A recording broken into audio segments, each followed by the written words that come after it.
InFi, episode 38. Welcome to InFi, the future of finance, hosted by American economist and author Dr. Robert Murphy.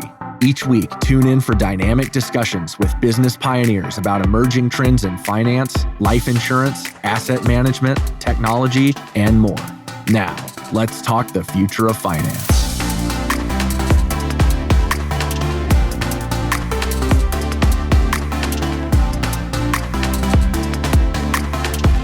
Hey everybody, welcome back to the InFi podcast. Today I'm going to be speaking with Naomi Brockwell, and it's going to be a very fun conversation. I know you're going to enjoy it, but let me give you a little bit of her background. She's a tech journalist and creator of the Research and Media Institute, NBTV, which teaches people how to use technology to reclaim their freedom and privacy. Before that, from 2015 through 2021, she worked as a producer for the 19-time Emmy Award-winning journalist John Stossel.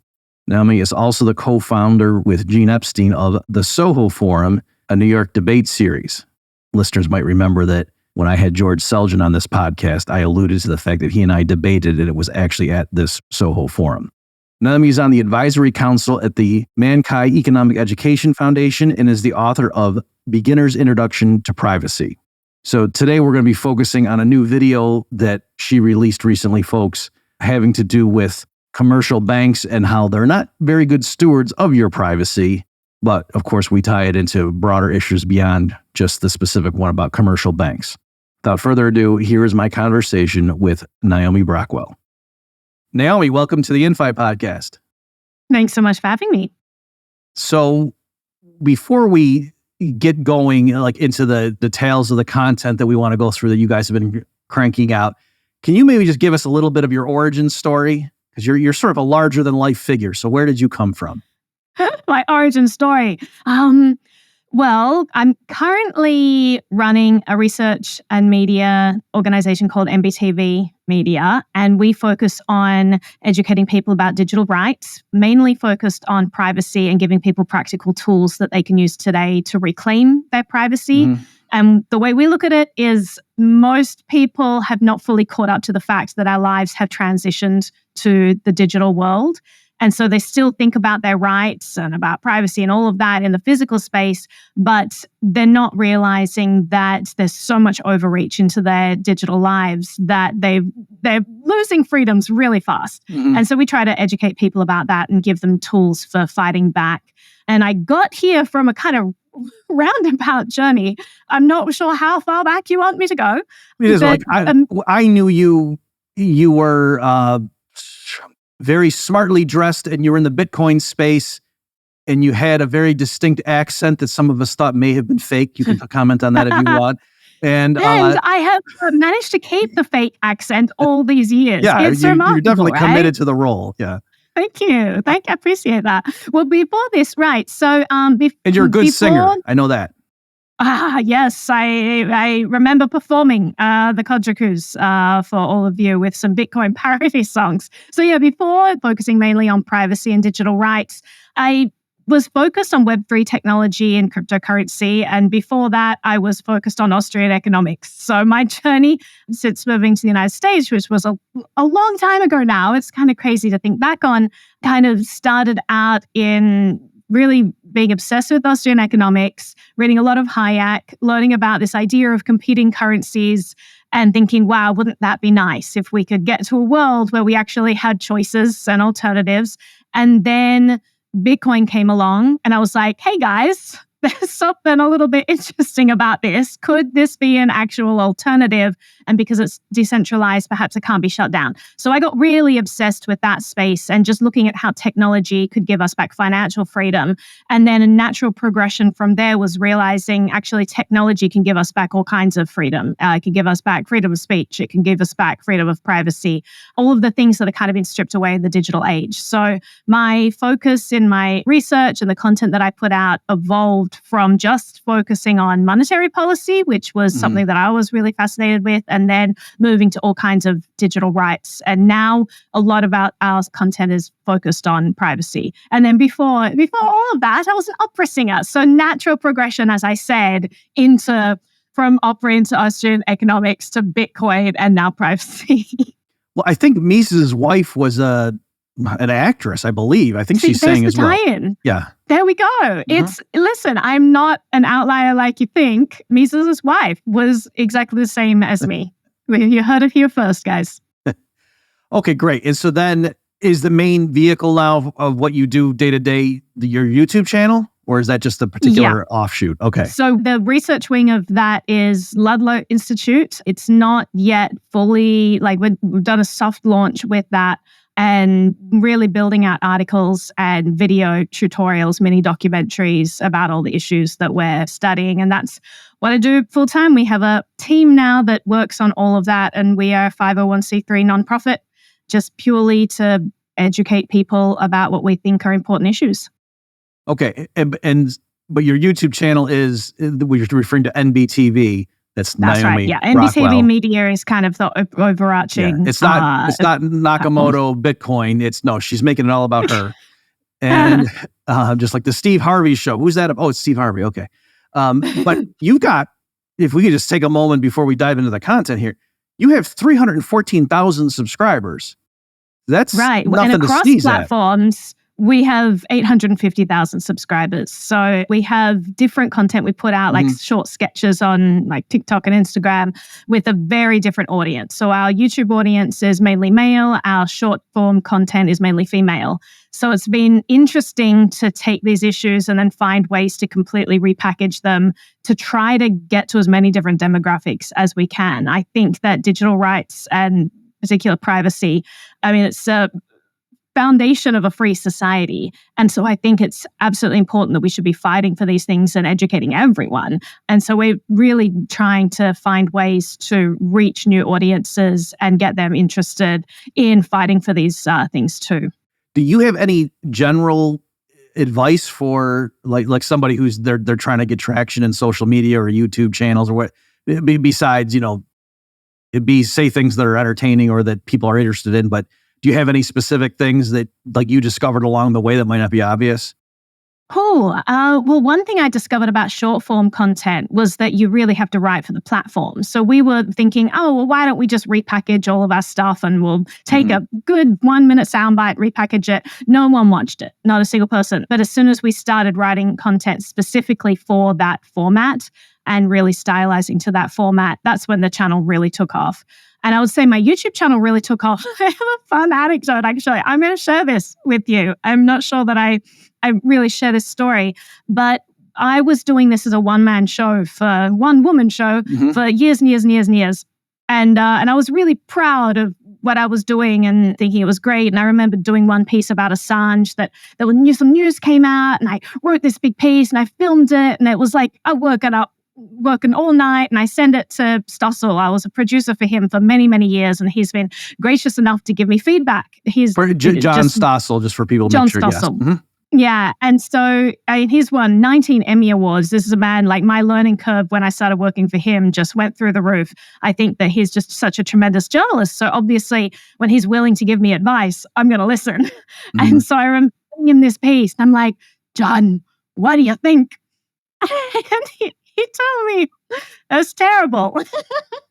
And I was like, I was heartbroken. And I was like, what are you talking about? This is such an important issue, John. And I spent so much time on it. He's like, where are your sound bites? Where are your headlines? Where are all of the elements? Where are your interviews?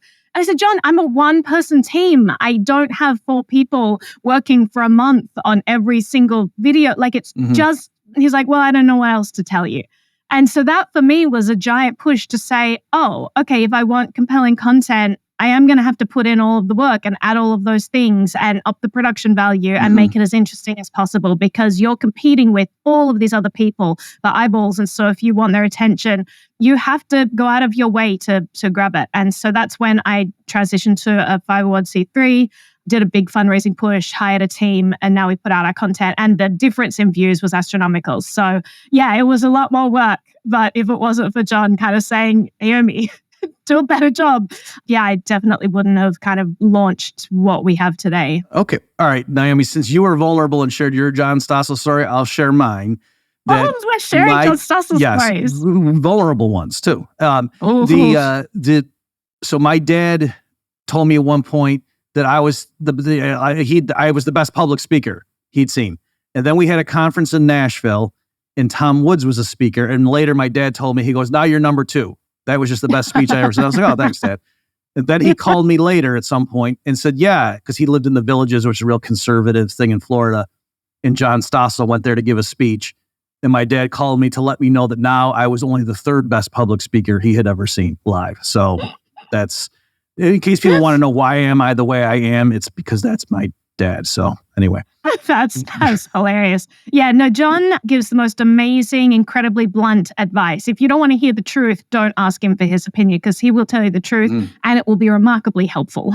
Right. And that's partly why so in case that you're glad he did it, I'm saying with my dad, when I say that's why I am the way I am, I have a high self-esteem. So I'm saying, no, this is that anyway. So he would someone just always say, good job. Then no, I'm always getting better. All right.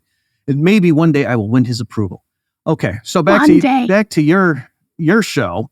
So that's how you got into financial privacy. So this particular one, just to give us something concrete to start with, the truth about bank privacy, you posted that a month ago and already it has 86,000 views on YouTube. So people are eating this up. So tell us, Naomi, what is the truth about bank privacy that we don't know? That is non-existent. So I did that piece with Nicholas Anthony. He was the researcher from Cato that I interviewed.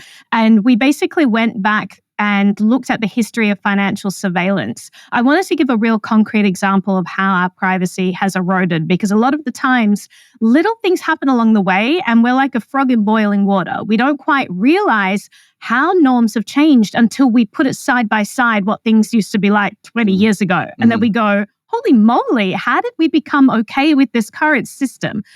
Pardon me. And I think it's kind of you an even insidious cough like thing an opera singer. So go ahead. Yeah. I think it's an insidious thing that happens where incrementally freedoms are stripped away, privacy is invaded, government overreaches further into our lives, and we don't really stop to take stock, because each one is like, oh, well, it's just a tiny little thing. This is okay. But cumulatively over 20 years, this is an astronomical shift. And so our piece about financial privacy was like, okay, let's just focus on the financial industry, because right now you cannot make a digital payment that is private. It's not possible. And people started to think, well, we don't have the right to financial privacy. Of course, the government needs to be looking at every financial transaction as how they catch the bad guys. And so we just took a step back from that and rewound back to 1970, which was when the Bank Secrecy Act came in. Just said, okay, well, prior to 1970, was it a given that the government could look at all of our financial transactions? No. When the Bank Secrecy Act first came into play, there were huge protests. New York Times was posting articles about how it's unconstitutional. There was big pushback against this. And the Bank Secrecy Act in 1970 only instituted a $10,000 reporting requirement, right? And in 1970, $10,000 was enough to buy you a new house in some areas, right? Or 2 brand new Corvettes plus extra money left over for spare parts and taxes and whatnot. So this was a life-changing amount of money. What exactly did it say that if you were going to deposit $10,000, you had to do something? Like there were 2 main pillars of the Bank Secrecy Act that are introduced. One of them was a reporting requirement for banks to report anytime someone makes a transaction of $10,000 or more in 1970s dollars. Right. And the second pillar of that was that banks would now have to start collecting information. Now, the Bank Secrecy Act, the point of it was, okay, well, people have foreign bank accounts and we, the government, are worried that they're hiding money from us. So how do we catch this? And the government can't just collect everyone's financial information without a warrant. The Fourth Amendment explicitly prohibits this. And so the Fourth Amendment says you must have a warrant and probable cause and all of this in order to get people's private information. So the government kind of sidesteps this by saying, all right, well, we won't collect it, but we're going to mandate that banks start collecting it and that banks start reporting it.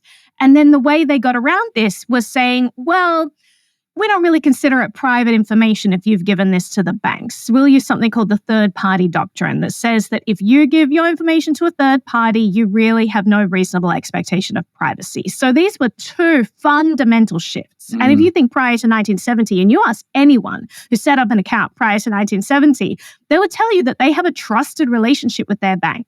And actually, if you ask people today, they will tell you that they have a trusted relationship with their financial institution, their credit union, their bank.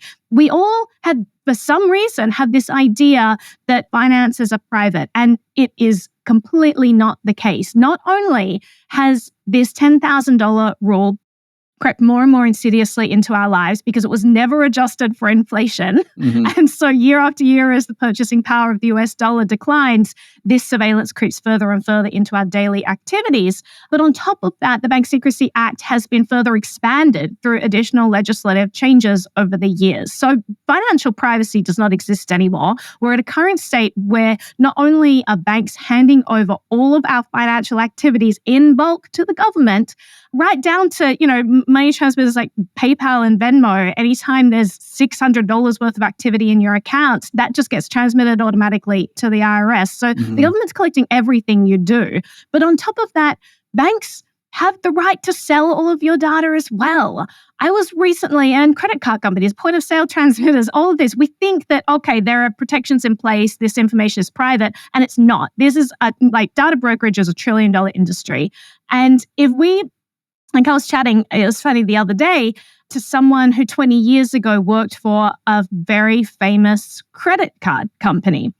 And I won't tell you the name of this company, but he was in charge of products there and was telling me how back then, 20 years ago, they were buying different data sets and correlating it so that they could take your cell phone location data and correlate it with purchase data so that they could get deep granular insight into your daily activities and your predilections, your preferences and the causes you support, all of that stuff, aggregating it together to create these profiles. And he told me that selling this data was actually a more lucrative business model to them than actually what they got from processing credit card fees. So they were making a ton more money off your data than actually through processing these payments. So this myth that when we use the banking system, it's all private, really needs to be debunked. And we really need to get a harsh dose of reality that the financial system is completely surveilled.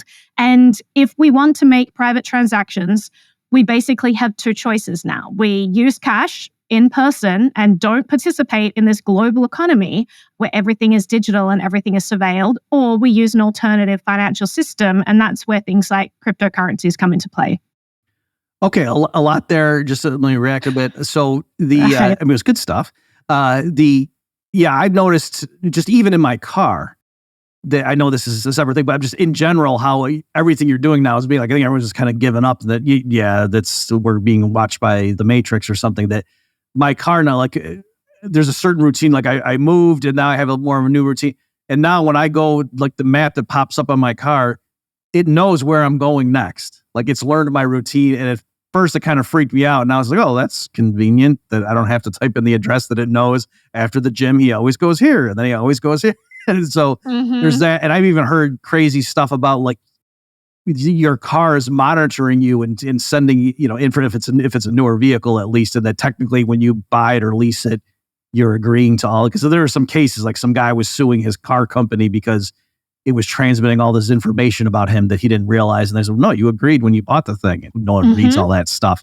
So I think it's a duplicity. It's not this situation. We tend to victim blame in all this and say, well, you didn't read the car policy. And we fail to realize that companies are going out of their way to obfuscate what they're doing with our data. Governments are going out of their way to obfuscate how they're collecting data. They're deliberately hiding this from us because if this would have just come out and them to say, hey, we're taking all of your personal information, we're giving it to Larry to review. He's looking over it and he knows exactly where you are at all times of the day, there'd be outrage. And so it's deliberately being hidden from us. I mean, one of the things in financial privacy specifically, when the Bank Secrecy Act came out, one of the things that was pushed back against is, well, if you're going to be collecting all this information, we at least need to tell consumers about it.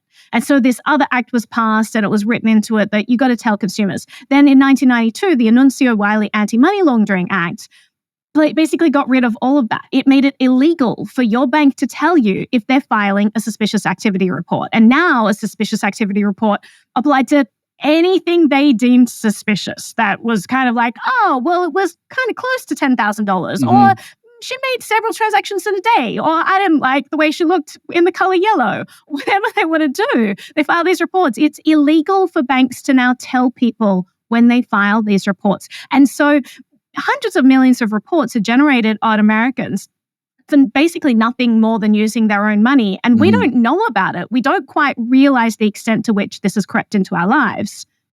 There was, I don't know if this was on your radar, Naomi. So it's tricky with stuff like this because a lot of times the case, like the civil liberties violations or whatever, are with unsavory people. And so they're not very sympathetic victims. But it was a guy that he was like a wrestling coach. And apparently the allegation is that, he was doing stuff a long time ago, but then he was being blackmailed and he was paying the blackmailer. And what they actually nabbed him on and, convicted him on was the structured with, like he was withdrawing just below the reporting limit so that his bank wouldn't have to, he was withdrawing the money to go pay the blackmailer who knew about, these allegations about him and, some kid he was coaching as a wrestling coach decades earlier.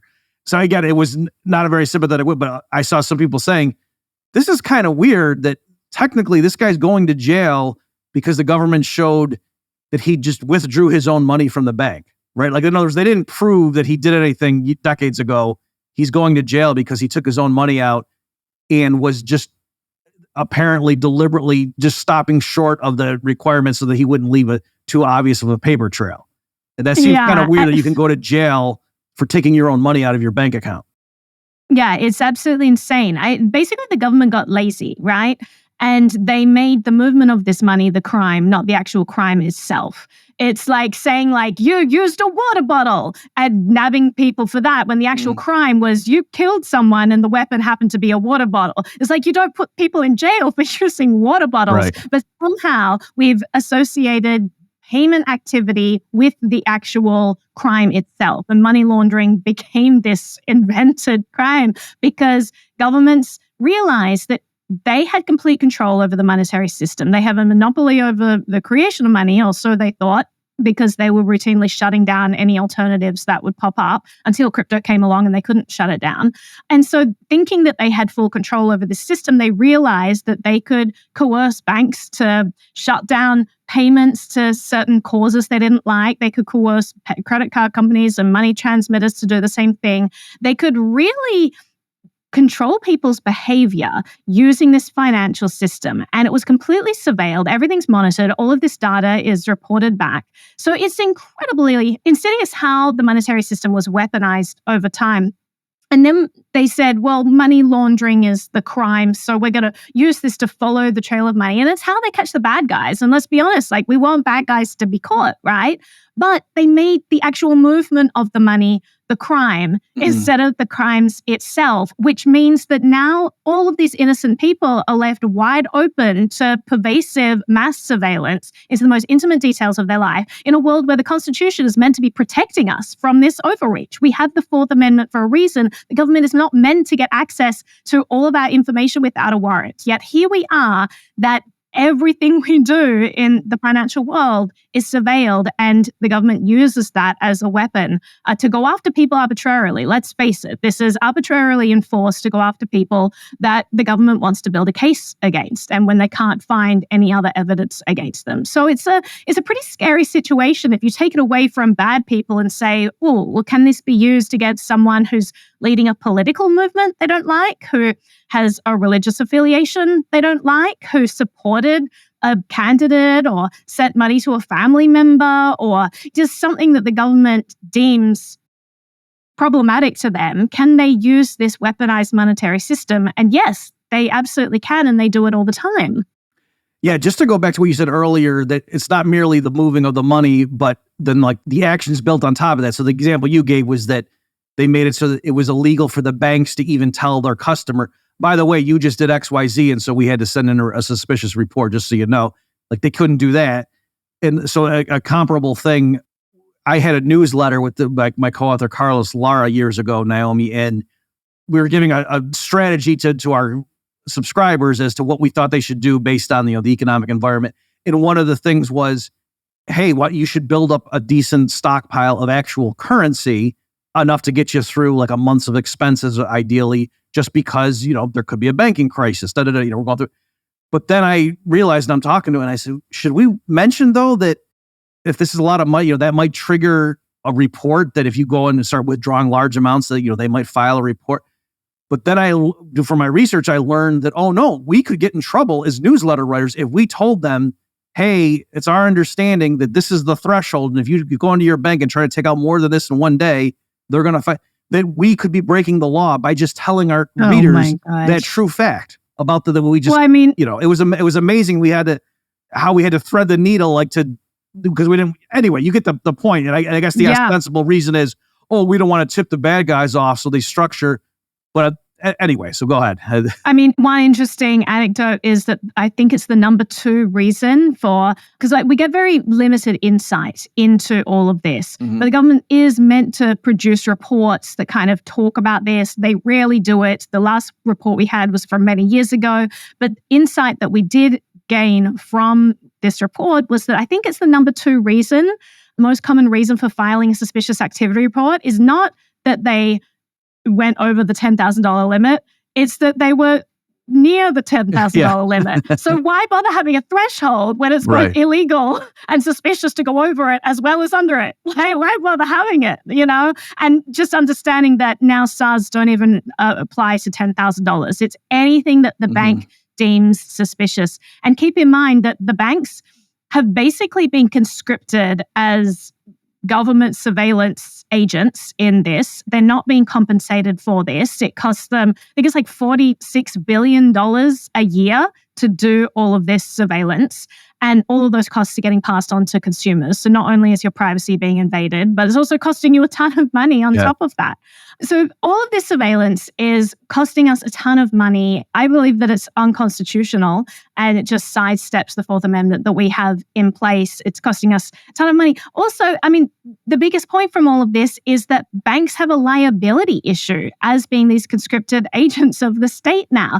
If they're found to have not filed a suspicious activity report when they should have, then they could get in trouble now. So you find that banks are just being overzealous in how many reports they're filing. They want to go above and beyond, give the government the entire haystack to find that needle, because if they miss that one needle, they're going to get in trouble. And so the amount of financial reporting, it's basically just banks handing over our data in bulk to the government at this stage. And this was even confirmed it was last year, I believe.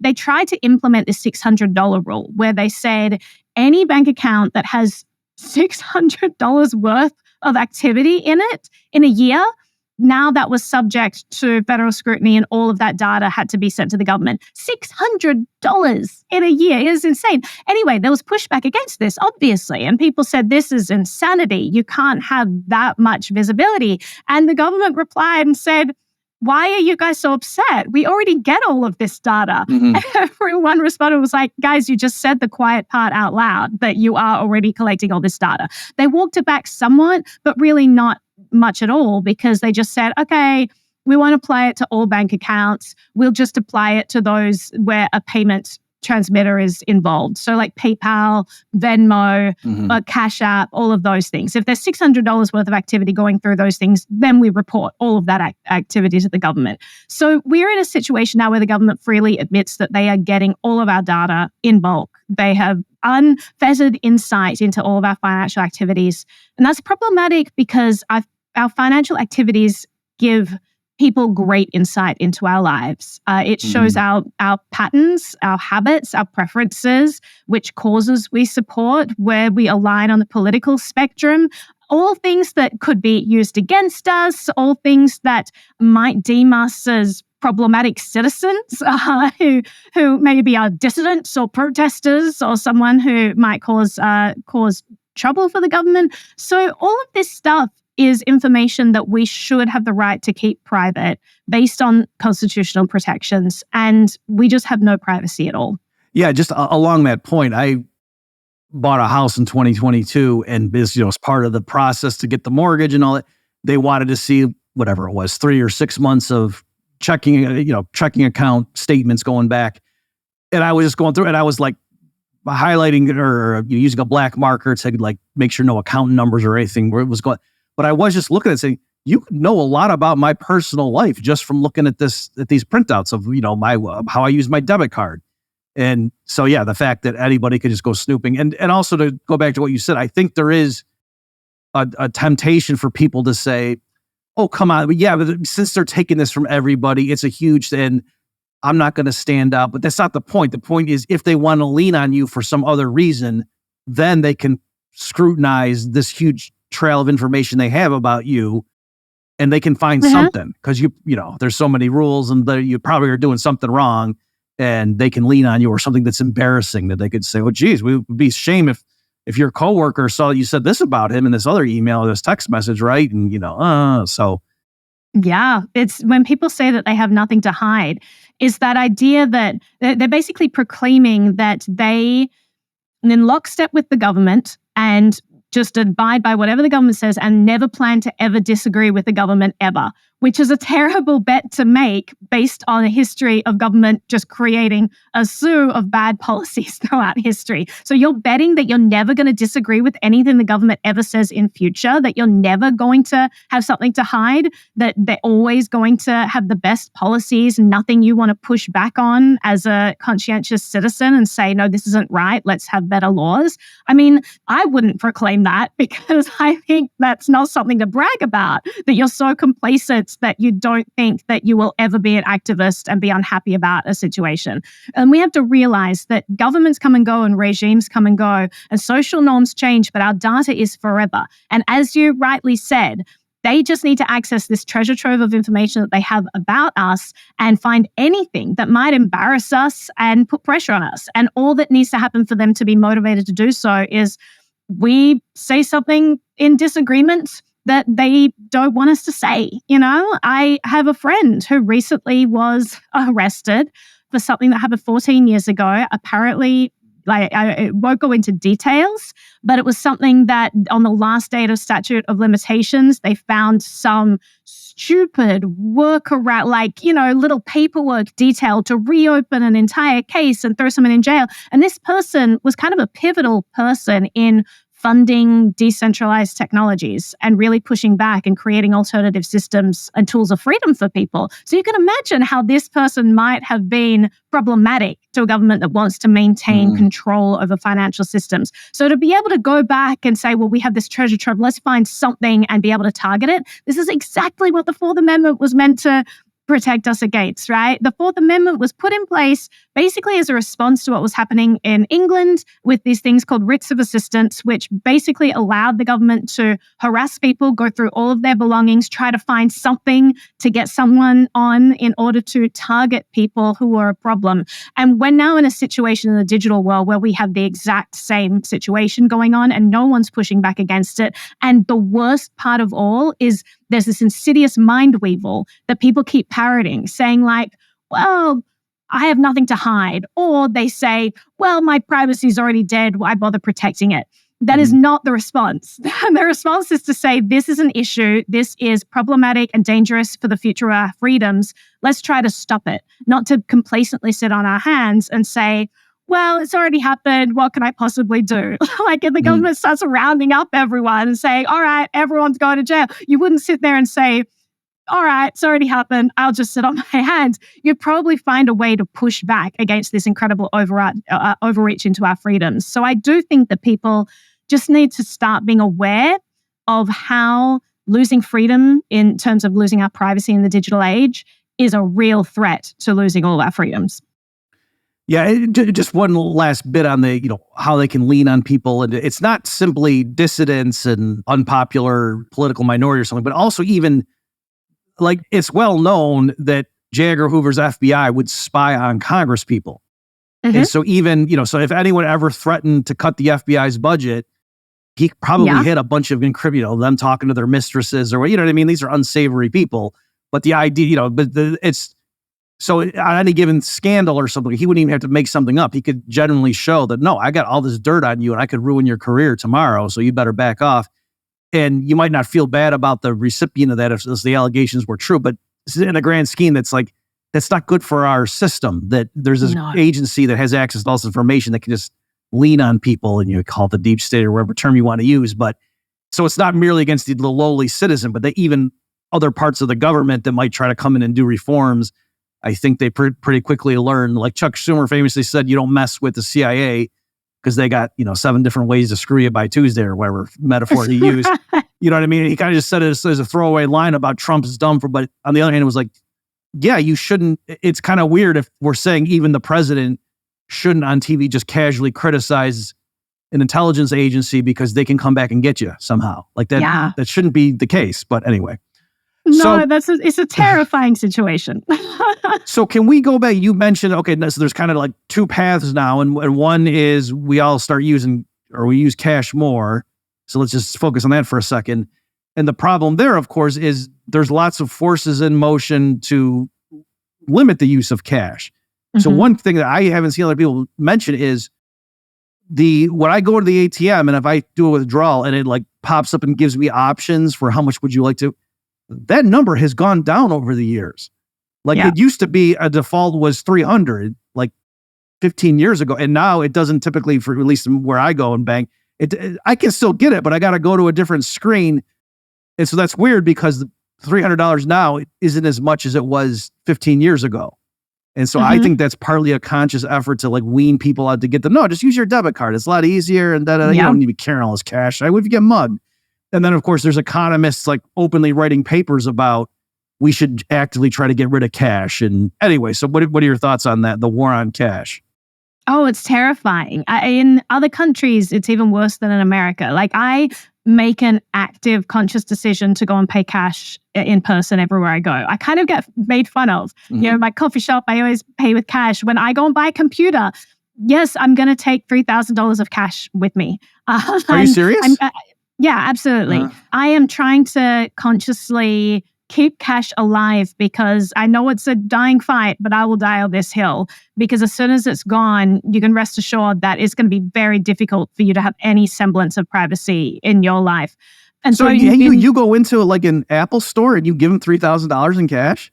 I do. And I feel like a fugitive doing it. Like they back up and call security? Like I've never seen this much money. Honestly, I feel like they are so not used to this happening. And I kind of feel like a fugitive doing it. Yeah, they probably think you're a drug dealer. I make these qualifying remarks like, I've been saving up my cash for a while. This isn't a normal purchase. Been cutting a lot of lawns. I'm not used to carrying around cash with me. I'm sorry. I wonder if you even have access to your cash drawer.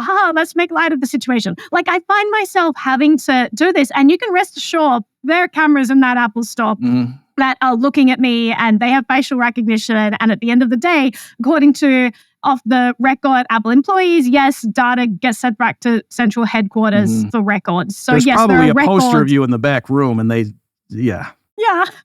they brief everybody. I buy my devices. Like I recently got a Pixel to install graphene for a new tutorial that I'm doing. And again, like a Pixel phone, that's several $100s of cash that I had to go into a store and hand over. And you have to kind of make friends with the attendant first so that they're not like, this is strange. Why are you paying in cash? Like, it's crazy that I feel like a criminal using my own money just because I choose not to use a credit card, And the fact that so many companies, like on the plane the other day, they're saying, hey, if you sign up for our plane's credit card, you get 1 billion points. That'll give you so much money and perks. Please sign up. And you have to take a step back and think, why are they trying so hard to get us on their credit card? They're an airline. Their business is flights. And it's because they're making just a ton of money by being able to track every purchase that you make. You are the product, right? And we have to be aware of this. So yeah, I'm going out of my way to use cash, but I recently went to Australia. Things are so much worse there. I embarrassed my sister. We go to a coffee shop. It's like a favorite shop, And I start picking fights with the attendant. You can't take me anywhere, I swear. But we go in there. It's like a $48 meal for the two of us. So I hand over a $50 note. And then they say, sorry, we don't have any change. And they hand my money back and just kind of wait there expectantly. I'm like, okay, can you ask your manager if they have like some change, or do you have change, or can we work this out? Do you need other notes? Like, she was just so unapologetic in just refusing my cash and handing it back. And it's like, do you want the tip? In cat? And there was no way to actually work out this situation. She had no desire to accept my cash. And I'm probably the only person that day who had tried to purchase anything in cash. And in the end, my sister had to kind of apologetically come in and pay with her card. I'm just like, don't do it. Yeah. This is out of principle. This is how they win. Yeah. This is how they win. And I apologize to my sister. I'm very sorry. And you just look, recently in recent months, a couple of the largest banks in Australia have announced that they're going cashless. You can no longer get cash withdrawals from your own bank account with these banks. And if you want to, you can use other third-party ATMs. But when two of the largest banks announce they're no longer supporting cash, you know that this, its days are numbered.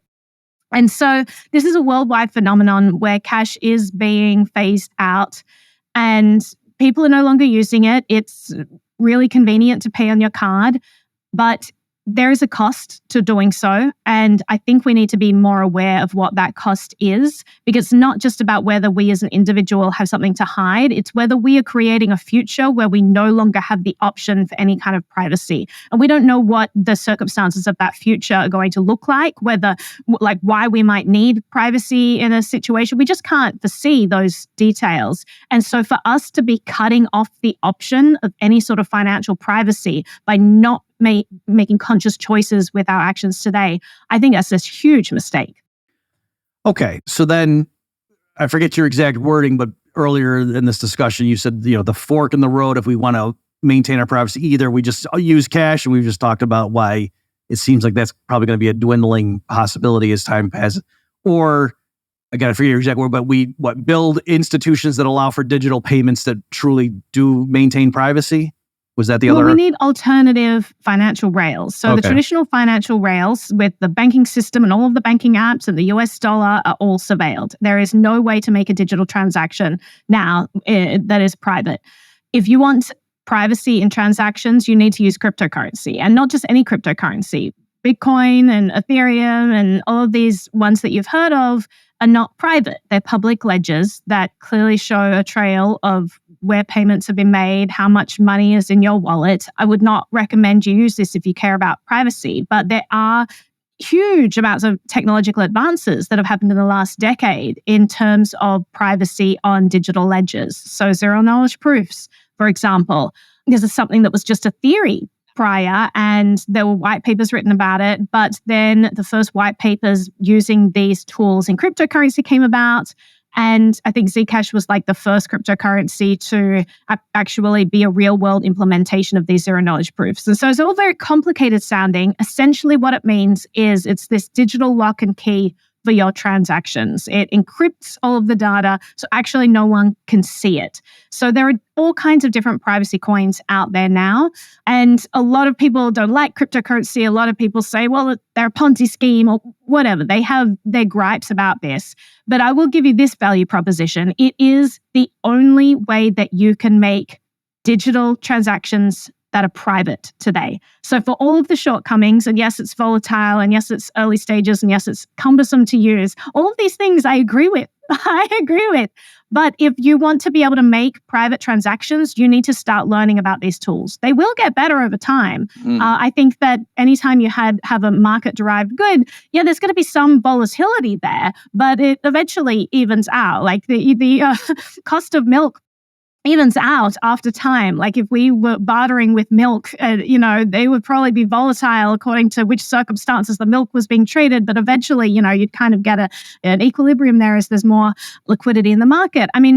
What we can say is that cryptocurrencies have been around for over a decade now. It's one of the most liquid assets in the world. Bitcoin is one of the most liquid assets in the world.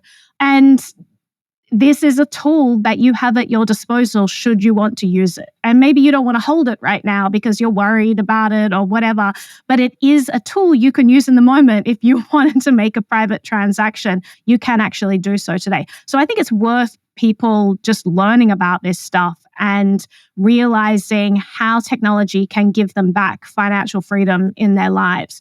And I'm not talking about doing illegal things at all. Like, I'm talking about doing things that are completely legal, but in the traditional financial system, it may be legal for you to make financial payments that are private, but it's really hard. It's impossible to do so. So they didn't have to ban privacy in the traditional financial system. They just made it impossible by co-opting the system. So you can actually reclaim your right to financial privacy by using alternative systems. And I guess part of the undercurrent here, or the theme of what you're saying, is that shouldn't be a weird thing. Like the onus shouldn't be on you to explain why you want financial privacy. Like that should be the default. It shouldn't be that privacy you're some weirdo. Is normal. I think one of the most insidious things to come about from the narrative around privacy is we couch it in terms like, what have you got to hide? And I just remind people, like, I don't have anything to hide, but I have a lot of things to protect. I mean, using language like hide, it's almost like it's intended to embarrass the person, to make them feel ashamed. I don't think we should feel ashamed to want privacy in our lives. We all close the curtains and we close the bathroom door, and we're not reading out our text messages for everyone to see. When we do things in our lives, we're presuming that most of it is private. We're wrong on that presumption, but there is this expectation that it's not going to be broadly shared. Even when we use email, in the back of our mind, we know that Google is reading them all and analyzing it, but we're not expecting that when I'm trash talking Bill in this email, Bill isn't going to get a copy of that email and see it. There's this presumption of privacy. And we have to realize that all of this stuff is being collected, and it's only a matter of time before it gets leaked in even more data breaches. These things happen all the time. And we need to normalize privacy. We need to reclaim our rights around privacy and push back against anyone who tells us that it's not worth fighting for, or that it doesn't apply to us, or that we've already lost it, so we may as well give up. Because that is a very asymmetric argument that only benefits the people who are surveilling us, and it hurts the everyday citizen. And we need to retilt that balance of power back towards the individual, because right now it is tilted way too far onto one side of the spectrum. Just going along with what you said there, I remember, 5 years or so, I was in the car listening to some news story, and they were talking about, I forget what the person was doing, but part of how they convicted the person was they went and dug up their Google searches, like their Google search, and that was like circumstantial evidence that why are they looking up? And I just remember thinking like, I guess I really didn't think about it, but I kind of didn't think me just sitting at home looking stuff up on Google, the government could just go dig that up and then use it to prosecute me for something else and say, well, I mean, he's the kind of guy that's looking this stuff up. What do you think that means? And so, anyway, on that, well, I think just on that point, just because I wanted to add, it brings up a really good question about threat modeling, which is like a complicated term, but basically a lot of people push back against privacy by saying, well, I can't have absolute airtight privacy, therefore why bother? And what you've just hit the nail on the head by pointing out is that most of the tools targeting us are not targeting us specifically. They're not putting Trojans on our individual devices. That sort of spying is very expensive, it's resource intensive, and it is saved for people who are enemies of the state who they actually want to spend this money going after.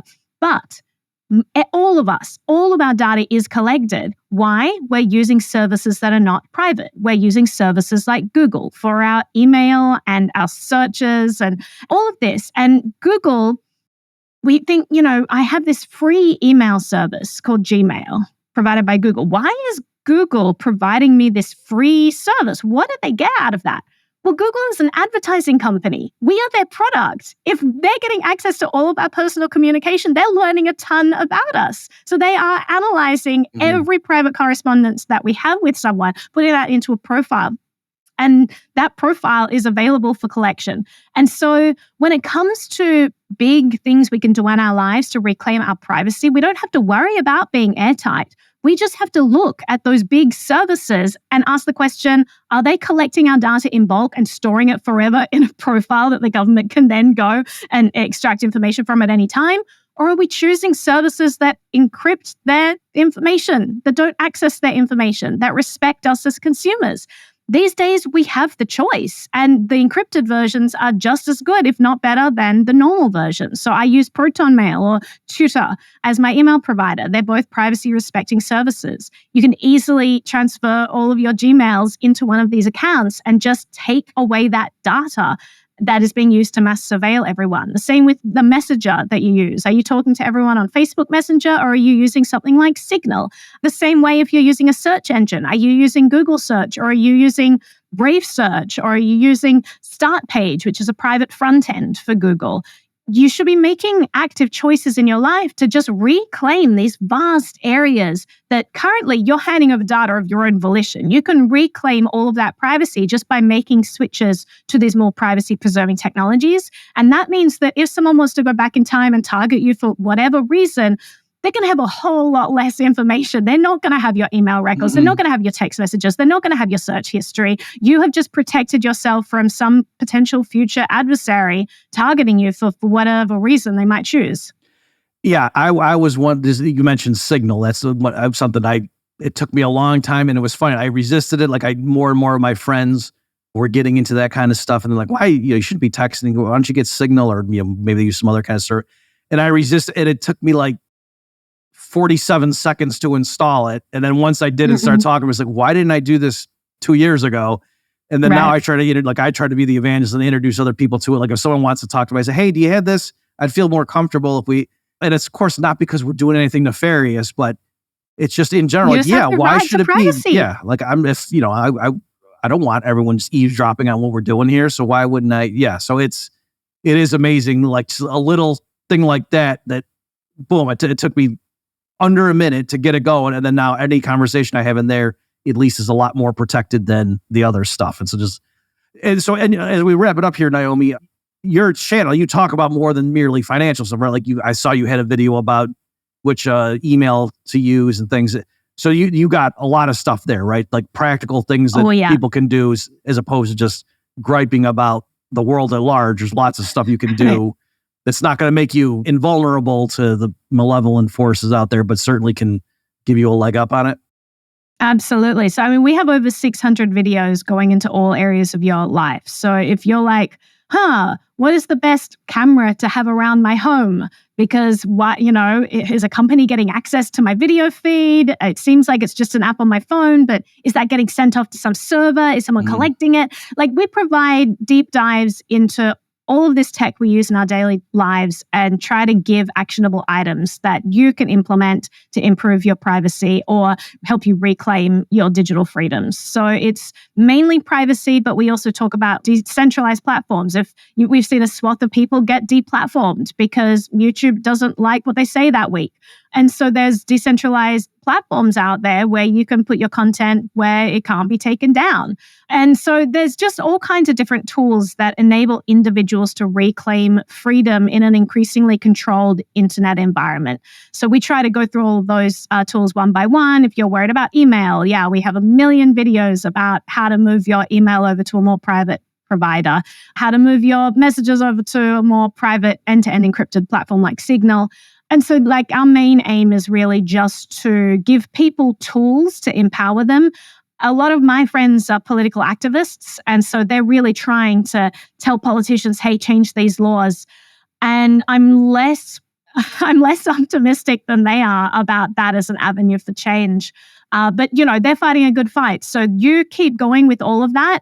But if you simultaneously don't want to kowtow to politicians and want to be able to just take back your freedom in your own life, we have tools that will enable you to just reclaim it without having to get a politician to pass some law that then's going to get watered down by someone else and they don't really give you anything but a scrap of the freedom you maybe had 20 years ago. You can actually be reclaiming a lot of this stuff today. You are an empowered individual. You can take it. You can just start making these changes in your life. And I encourage everyone to just be proactive in their own life. No one's coming to save you. Don't think that someone else is going to be the solution to these problems. The answer ultimately is going to be in your hands and you just educating yourself about the tools that are already available. You're just going to learn how to use them. Well said. So folks, my guest this week has been Naomi Brockwell, and it's NBTV is the YouTube channel. And of course, we'll put links on that as well. Naomi, thanks so much for what you're doing and for your time spent today educating us. Thank you so much for having me on the show. And thanks everybody for tuning in. And we just encourage you to take control of your own financial privacy. We'll catch you next time. This concludes another episode of InFi, The Future of Finance, with Dr. Robert Murphy.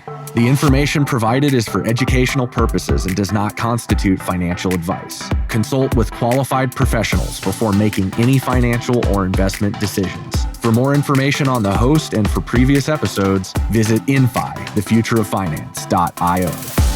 Thanks for listening.